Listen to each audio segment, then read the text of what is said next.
I want to draw your attention to an app. And one of the most common apps we all have on our iPhone is this, a flashlight. And, you know, helps you see in the dark. And so about 4 months ago, the most popular paid application, now there's 100 different flashlight apps you can download for free, but the most popular paid application was a flashlight. And why is that? Why were people buying a 99-cent flashlight app? And obviously he knows because he's in the same business. It wasn't a flashlight app.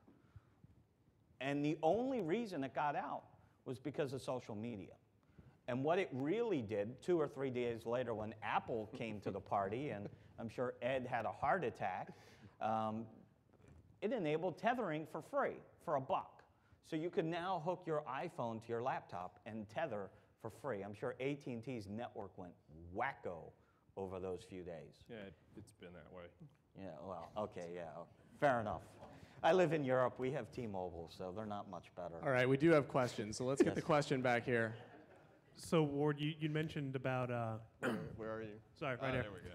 So you mentioned a certain reticence of going and bringing iPad, you know, even with VPN on, VPN on demand and cert-based auth and all the wonderful data protection stuff that Apple talks about. And you said basically, hey, if you want to do code review, get your laptop out, go work on that. Yeah. Given that, you know, as Rob was mentioning, these devices are normally always on. I have a pretty good chance at wiping them if they're lost. Why the reticence, and which I normally don't on laptops, unless you've enabled everything with 3G HWICs, which are more power to you if you have. Why the reticence of laptop versus kind of more mobile device? Because right now there's some pretty mature technology out there that allows me to actually sort of manage. I guess that's the best thing, right? No matter where you are as a remote user, I can manage your device. I'm still playing catch up with some of my mobile devices and being able to really truthfully manage them. So any solution, anybody who provides a solution to me has to give me the ability to sort of, as we were talking, he mentioned, you know, everybody in our company, if you use your mobile device, if you use your personal device, whatever, you sign a release saying that when you walk out the door, I'm going to blank your disk, or blank your iPhone, or blank your Droid, or whatever it is. We cut you off all the services, we make you actually, as part of policy, I will make you encrypt your backups so that when that's done, I can actually lock your backups out for you. So even if you sync at home, I can lock it out for you and keep you from being able to recover your backups for the device. So I'm pretty careful across the board on things like that. But if I give you that mobile device, it just makes it now a mobile hard drive, just like my laptop, to carry around, you know, SV entries for my code or those type of things. So until I have complete control over your device, I'm just going to limit my risk associated with you carrying that device. So you're saying for data at rest, the person's out somewhere, they can't have access to your servers, they can't do their work?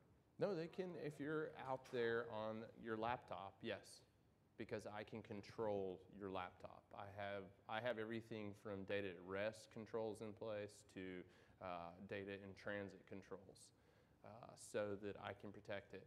But right now, I'm not a huge fan of, let's say, some of the providers or some of the device onboard encryption. I don't trust it because I know that there are hacks already out there that allow me to dump the data. You can't trust it. Huh? You can't trust it. Right.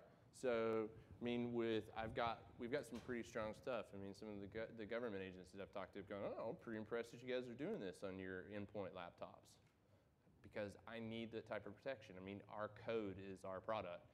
And if you were to get Cityville and walk away with it, you could go build your own Cityville competitor. So, yeah, on a laptop, I've got those controls. I can't build them right now for the mobile devices. I'll take it a step further. Personally speaking, if you're paranoid about security and there's critical assets on your device, do not store any data on those devices. If you're a technician worth your salt, you steal a mobile device, the first thing you're going to do is pull the SIM or put it on airplane mode so that remove any kind of remote wipe capabilities. And so then the hacker is going to put whatever de-encryption software to crack it and go after the data on the device. If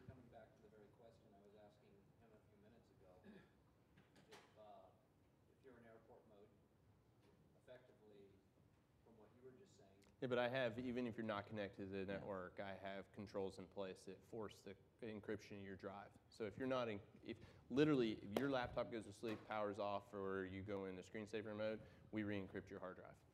I mean, I'll add to that though. I mean, there's parallel technology that's really starting to manifest itself in public eye.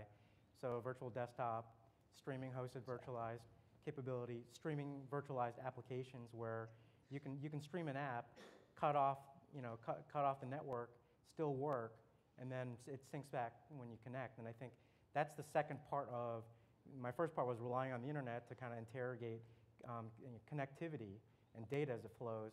I think the second part is if you're collapsing your environment. Today we build this great monolithic enterprise environment with these big bastion firewalls, right? And I think for the last 20 years we've been talking about creating internal firewalls and zoning. And I think what's going now is you take the cloud and everybody uses Salesforce. A lot of people use Salesforce for CRM. So your users are going out to salesforce.com for CRM. People are going to ADP to do payroll.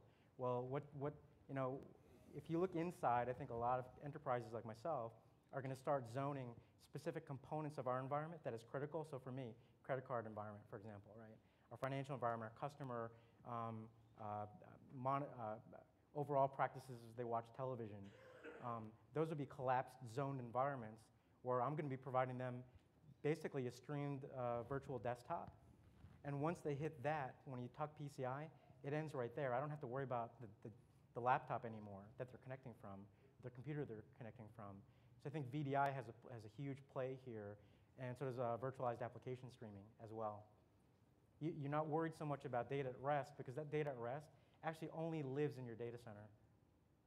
And that's taken a bunch of people, when I've talked to them, like that's really brilliant if you think about it, because we're back to mainframe, but really kind of client server mainframe, very nimble, very small. You can put the walls in, like in this room alone, right? You have 4 doors, you have 8 windows. I'm getting rid of the 8 windows and just going down to 4 doors, and I'm telling a couple of security people, just watch those walls. Don't watch the whole thing anymore.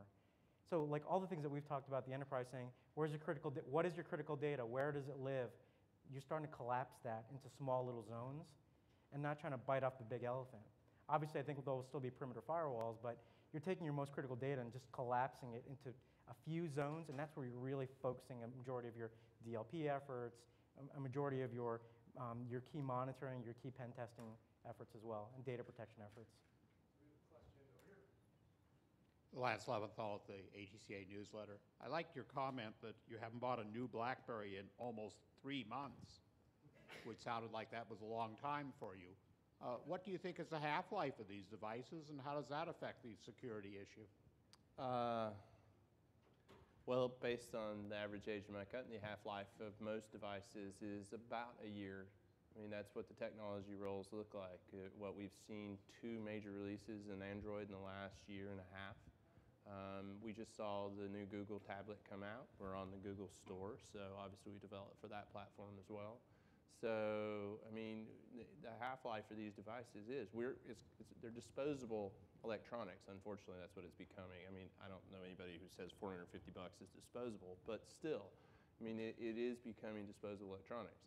New toy comes along, we all rush to the stores. I mean, I said we had to set a booth up for Verizon in order for them to issue new iPhones because there were so many Verizon customers who were like, finally, I get my iPhone.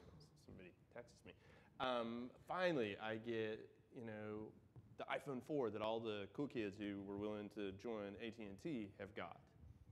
So, it's the next great piece of technology. So, yeah, half-life is about a year. But let's not confuse it, though. I mean, even in kind of this new, highly accelerated consumer space, right? You still have iOS from Apple, and you have Android. I mean, they're just new operating systems. I mean, if you look back at where we've been stuck all these years, you have Mac OS, right? I mean, who here has, non-corporate sanctioned Mac OS besides the Dell folks? Mac OS running around your environment. A lot of people. And so we're trying to answer age-old questions, right, with a new problem, but it's the same problem.